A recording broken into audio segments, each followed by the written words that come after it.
In a stunning move that has sent shockwaves through the NFL, the Green Bay Packers have made a bold statement by trading for Dallas Cowboys pass rusher Micah Parsons. This blockbuster deal, which unfolded in August 2025, saw the Packers part with 2 first-round picks and defensive tackle Kenny Clark to secure the edge rusher's services. Fans, where are you watching from today? I want to hear your thoughts on this monumental trade. Now, let's break down the implications of this acquisition.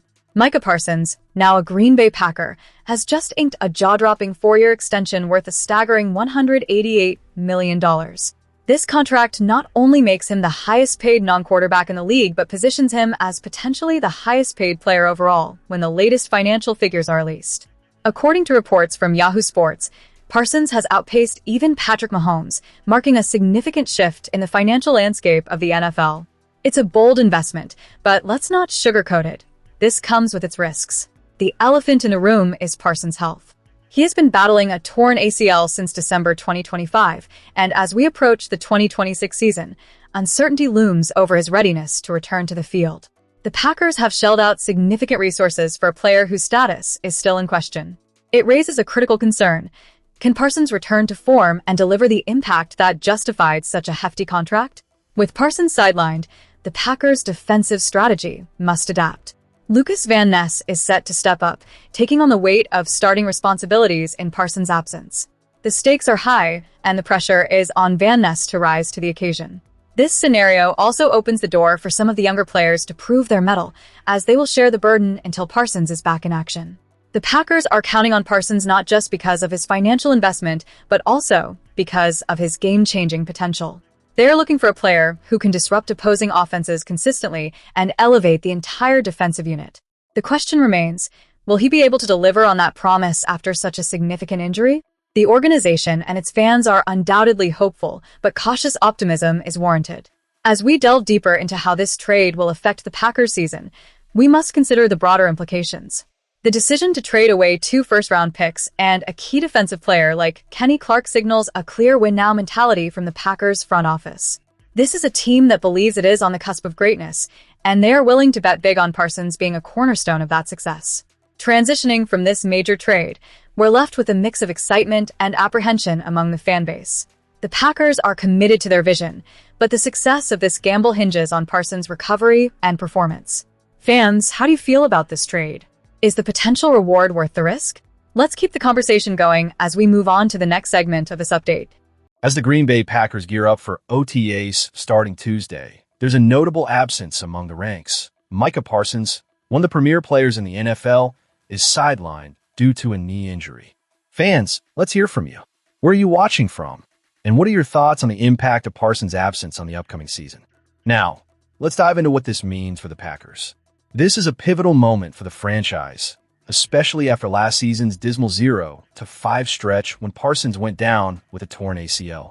While these non-contact practices may not be the definitive answer to the team's edge rusher woes, they'll certainly offer insights to General Manager Brian Gutekunst on whether he needs to tap into the veteran market before training camp kicks off.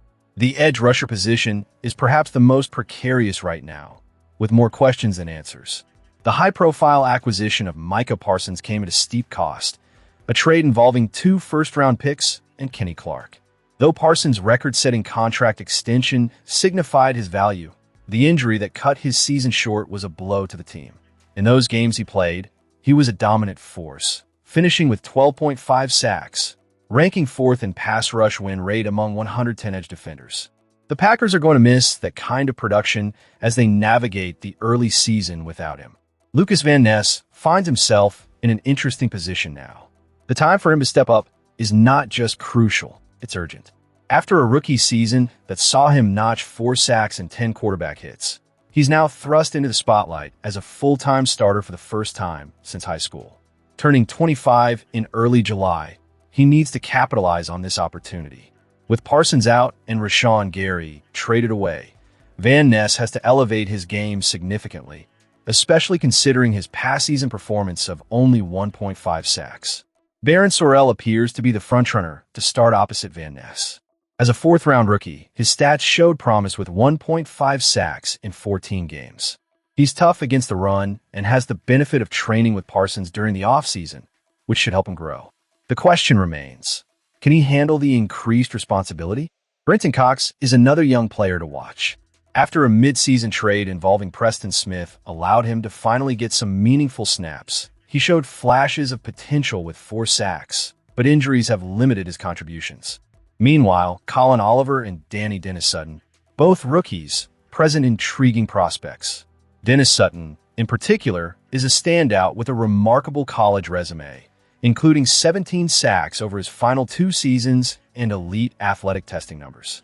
He could be a game-changer for the Packers, especially with their current lack of depth at the position. The stark reality is that without Parsons, the Packers must rely on a group of players who have a combined 4 career NFL starts. Van Ness has to lead this inexperienced crew, and while he has shown glimpses of talent, he has yet to achieve that breakout season fans are clamoring for.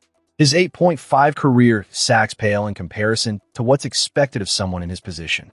Position coach DeMarcus Covington has been vocal about the potential he sees in this young group, emphasizing a day-by-day approach to improvement. But let's be honest, the stakes are high.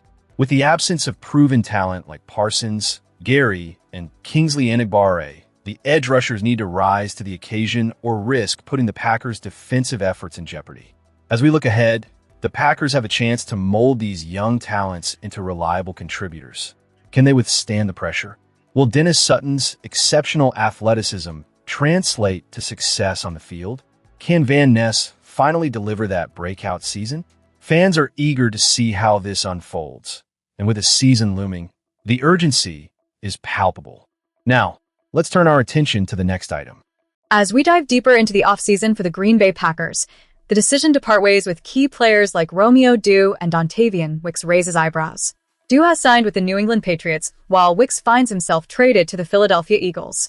This move, while perhaps surprising to some, signifies a potential shift in the Packers' strategy as they look to reconfigure their offensive identity.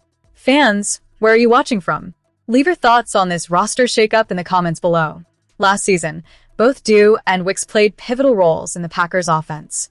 Doubs finished with 55 receptions on 85 targets, amassing 724 receiving yards and finding the end zone 6 times. Wicks contributed significantly as well, recording 30 receptions for 332 yards and 2 touchdowns, with one of those scores coming on a memorable Thanksgiving Day performance where he made 6 catches for 94 yards and a crucial 4th down grab to seal a win. These moments are etched in Packers lore, and replacing that production won't be easy. Yet, as we look ahead, the outlook remains bright for Green Bay's receiving core. The Packers still maintain a solid pass-catching unit that will be crucial for quarterback Jordan Love as he enters his next chapter. With Tucker Kraft, Christian Watson, Jayden Reed, and rookie Matthew Golden leading the charge, the potential for an elevated passing attack is palpable. Tucker Kraft's early season performance was nothing short of sensational before a season-ending injury sidelined him in Week 9 against the Carolina Panthers. In just 8 games, Kraft racked up 489 receiving yards on 32 receptions and 6 touchdowns. This level of production speaks volumes about his impact on the offense. As he gears up for a healthy return, there's no doubt he aims to reclaim his role as one of Love's go-to targets. Then we have Christian Watson, a player who has already established himself as a primary target in this offense. With 611 receiving yards on 35 receptions, plus 6 touchdowns, Watson averaged an impressive 17.5 yards per catch. His explosive playmaking ability is crucial, and the void left by his Week 15 shoulder injury was palpable. His absence during that stretch showcased just how integral he is to the Packers' offensive success. Jayden Reed's season was marred by injury, as he broke his collarbone in Week 2 against the Washington Commanders. However, in the limited time he played, Reed demonstrated his potential and importance to the team, tallying 207 yards on 19 receptions and 1 touchdown. When healthy, he was quickly reintegrated into the receiving rotation, signaling the coaching staff's trust in his abilities and hinting at a promising 2026-27 season. Rookie Matthew Golden, selected in the first round, faced the pressure that comes with such high expectations. In 14 games, he showcased his potential with 361 receiving yards on 29 receptions and even contributed as a rusher, tallying 49 yards on 10 carries. His first NFL touchdown, a 36-yard effort where he broke multiple tackles, was a highlight that reaffirmed why he was a first-round pick. Golden's glimpses of star potential throughout the season are promising for the Packers' future. As we look at this receiving room, it's clear there's a strong core that can grow together. The blend of proven production, youthful explosiveness, and the right mix of experience around Jordan Love set the stage for an exciting offensive season. Consistency and health will be the keys as this group aims to capitalize on their collective talents. The potential for a dynamic passing attack is real, and with the right adjustments, the Packers could be poised to make significant strides this upcoming season. As we wrap up this analysis, it's clear that Green Bay is in a period of transition but also has a wealth of young talent ready to make an impact. What do you think about the Packers' direction following the departures of Doubs and Wicks? Leave your thoughts in the comments, and if you haven't done so yet, subscribe for more updates on the Green Bay Packers and their journey ahead. This team has an exciting road ahead, and we'll be right here to cover every twist and turn.